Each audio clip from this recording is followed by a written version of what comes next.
మధ్యకాలంలో మనం చూస్తే షుగర్ ఫ్యాక్టరీస్ లో కూడా చక్కెర తినే వాళ్ళు తగ్గిపోయారు. ఎందుకంటే ప్రతి ఒక్కరికి బాడీనే షుగర్ ఫ్యాక్టరీగా తయారైపోయింది. కాబట్టి చక్కెర తినే వాళ్ళు తగ్గారు, కానీ ఎథనాల్ తయారు చేసుకోవడానికి ఉపయోగపడుతుంది.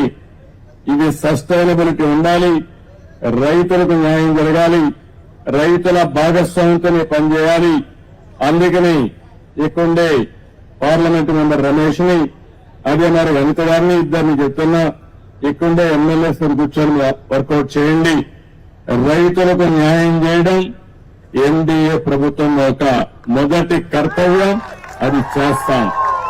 అదే సమయంలో ప్రతి ఒక్కసారి మీరు మా షుగర్ ఫ్యాక్టరీ పోయింది, రైతులు అన్యాయం అయ్యాం, ఉద్యోగస్తుల జీతాలు చెప్పే పరిస్థితి లేకుండా శాశ్వతంగా ఈ సమస్యకు పరిష్కారం చేయాలనుకుంటున్నాం. అది చేసి చూపిస్తానని కూడా మేము మీకు తెలియజేసుకుంటూ